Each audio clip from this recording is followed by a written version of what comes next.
Kasino bareng sama Titi. Di segmen ini kita akan tanya jawab dan diskusi tentang finansial buat milenial bersama dengan ahlinya nih. Nah, di samping aku ada Jeffrey Harja, seorang finansial konsultan yang sudah cukup lama berkecimpung di dunia keuangan dan investasi. Beliau juga seorang pengajar di salah satu universitas di Jakarta.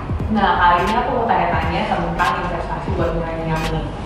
Nah, aku sempat baca nih berdasarkan survei, katanya milenial ini berpotensi buat tidak punya tabungan karena gaya hidupnya yang konsumtif nih. Kalau dari Jeffrey sendiri setuju nggak sih? Ya, betul. Jadi begini, kalau namanya menabung, itu kan pastinya adalah sisa dari pengeluaran dikurang sama pendapatan dikurang dengan pengeluaran. Nah, pertanyaan betul sekali, kalau jika memang pengeluaran berlebihan, ya sudah pasti tidak ada yang bisa ditabung. Kalau tidak bisa ditabung, ya bagaimana nanti ke depannya juga tidak akan ada uang seperti itu.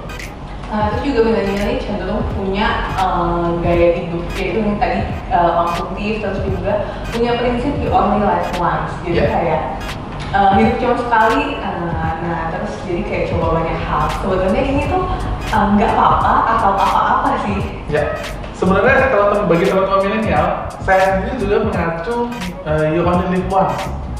Tapi pertanyaannya, live once itu kan live once hari ini, besok, tahun depan, sampai 10 tahun lagi. Nah, itu nih yang teman-teman milenial mesti sadari juga, bahwa hidup itu ya tidak hanya sekarang dan masa-masa sekarang saja, tapi juga harus mulai berpikir masa depan dan juga bagaimana termasuk kebutuhan-kebutuhan di masa depan, seperti itu. Oke, nah terus kalau misalnya ngomongin kebutuhan di masa depan, belakangan tuh banyak yang kayak kasih tahu harus investasi nih. Nah, sebenarnya beda investasi sama tabungan itu apa ya? Oke, jadi gini, investasi dan tabungan, keduanya mirip. Mirip itu dalam hal seperti ini. Dalam hal ini bukanlah pengeluaran. Jadi dalam arti milenial itu harus menyisihkan dan mengontrol pengeluarannya sehingga masih ada sisa uang. Jadi dari income-nya itu masih ada sisa uang untuk ditabung atau diinvestasikan. Nah, bedanya kalau tabungan itu kan bentuknya liquid. Liquid itu maksudnya adalah sewaktu-waktu bisa diambil kembali. Nah, tujuannya hanya untuk seperti itu. Kalau investasi, beda tujuannya. Tujuannya itu adalah untuk memperoleh tambahan nilai, gitu. Jadi tidak bisa itu yang sewaktu-waktu diambil lagi, itu bukan tujuan investasi. Tapi kalau nanti investasinya itu memberikan nilai, bahkan bisa berlipat-lipat nilainya, nah itulah investasi. Oke, nah terus kalau si milenial ini harus mulai investasi dari kapan sih sebenarnya? Kalau menurut saya secepatnya, makin cepat makin baik. Milenial itu justru punya istilahnya kesempatan karena masa kerjanya kan masa produktifnya makin panjang. Nah, jika sebisa mungkin sebanyak-banyaknya secepat-cepatnya untuk mulai menabung atau dan investasi gitu. Jadi mulai dari sekarang tuh para milenial harus mulai nabung atau investasi. Betul. Nah, terus kalau misalnya nih budget buat investasinya sendiri itu berapa persen? Nah, idealnya gini, kan dari tabungan dan investasi, intinya sisa yang bisa uang dari income itu kurang lebih idealnya kalau dari banyak literatur kan 20%. Nah, dari situ mulai dibagi-bagi nih, 20% itu mana yang ditabung untuk dana darurat, kita ngomongnya begitu ya, yang tadi likuiditas yang tadi, mana yang untuk diinvestasikan jangka panjang.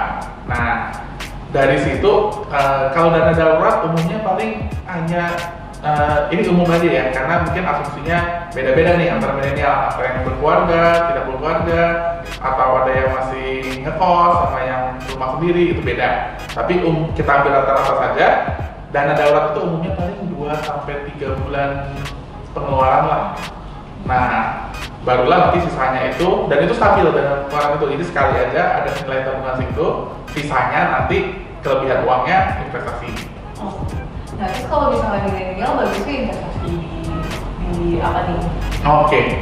Investasi itu kalau milenial kan tadi kita bilang untuk berlipat-lipat ya, supaya untuk memperoleh return. Jadi kita masih pakai patokan seperti ini. Makin tinggi harapan returnnya, sebenarnya resikonya makin besar dan jangka waktunya juga makin panjang. Jadi sebenarnya ini pilihan milenial nih. Kalau mau reksadana bisa, itu salah satu alternatif. Saham bisa, atau mau yang sedikit konservatif, emas pun bisa. Jadi sebenarnya balik lagi tergantung seberapa ingin kita mendapatkan returnnya itu, tambahannya itu. Oke, kalau yang buat jangka pendek itu yang lebih bagus yang mana? Nah, kalau jangka pendek, menurut saya yang paling jangka pendek dan aman, jangka pendek itu kan yang tadi bilang ya, resikonya kecil, relatif aman. Yang menurut saya deposito atau emas itu sangat aman. Dan jangka pendek. Dalam waktu 1-5 tahun ya.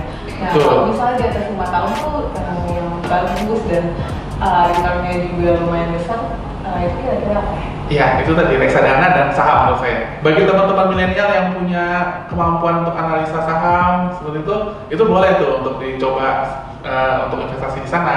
Banyak platformnya, ada tabung saham, ada melalui online seperti itu. Nah, untuk reksadana itu mungkin teman-teman akan menyerahkan uangnya kepada pihak yang sudah ahli nih dalam mengelola investasi. Itu ada reksadana seperti itu, jadi dikelola oleh manajer investasi. Ya teman-teman milenial tinggal taruh uangnya saja, lalu nanti dengan harapan memperoleh return. Oh iya benar banget. Belakangan ini juga kayak reksadana itu lagi hype banget kan, buat jadi investasi buat milenial. Betul. Karena kayaknya lebih mudah kan. Jadi kalau saham kan kita kan harus belajar kan. Kalau reksadana kan kita tinggal masukin terus juga dikelola sama manajer investasinya itu ya. Betul. Dan manajer investasi itu sudah berprofesional dan memang sudah di bidangnya itu sehari-hari untuk mengelola saham. Betul. Oke, jadi juga risikonya udah lebih minimal ya. Nah, terus kalau misalnya nih milenial mau investasi, apa aja sih yang harus dipertimbangin? Ya, yang paling pertama itu adalah investasi dalam bentuk apa gitu ya. Itu kan disesuaikan dengan keinginan para milenial, tujuan investasi milenial itu jangka panjang kah, jangka pendek, menengah, dan juga itu sebanding dengan resikonya. Nah, yang paling penting juga dari investasi itu adalah yang tadi, dananya itu adalah sisa dari income dikurang kebutuhan sehari-hari, kebutuhan rutin, kebutuhan non rutin, sehingga benar-benar itu sisa. Jadi jangan sampai ada orang bilang bahwa karena dia investasi dan rugi, mereka akan kesulitan untuk makan misalnya. Nah itu bukan tujuan investasi itu namanya istilahnya nekat. Kalau investasi murni tujuannya ada sisa uang dan ingin untuk meningkatkan nilai dari uang itulah investasi. Nah itu juga investasi kan banyak yang kayak investasi yang bodong yang jadi menambahin nilai uang malah jadi rugi kan. Nah, itu gimana sih cara pilihnya tuh investasi yang aman? Ya, teman-teman itu mesti hati-hati betul dengan investasi bodong. Itu banyak lagi beredar seperti itu. Caranya adalah kita punya lembaga pengawas, namanya OJK, itu lembaga resmi pemerintah. Jadi jika ada yang menawarkan investasi, produk-produk reksadana, pastikan pihak yang menawarkan itu terdaftar dan diawasi oleh OJK. Nah, bagi yang lain-lain, itu pastinya yang tidak terdaftar apalagi, itu resikonya lebih tinggi.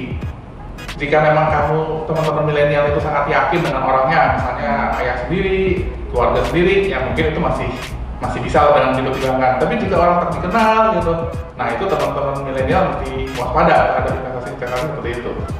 Apalagi biasanya tipsnya investasi yang tidak terdaftar dan bodong, biasanya menjanjikan return yang lebih tinggi sebagai pemanis. Nah itu teman-teman udah mesti curiga seperti itu. Jadi bikin orang suka tergiur kan kalau misalnya janjinya returnnya tinggi. Betul. Justru itulah cara mereka untuk menarik mangsa-mangsanya milenial, makanya harus hati-hati. Nah iya benar.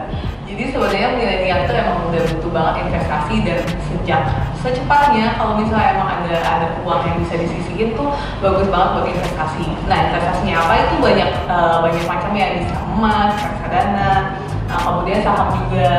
Cuma yang lumayan cukup aman tuh saat ini mungkin reksadana ya. Nah seperti itu. Nah kemudian buat teman-teman Vino lainnya yang mau tahu info tentang keuangan dan investasi, bisa follow Instagram Vino di @vino.id dan juga subscribe YouTube channel Vino.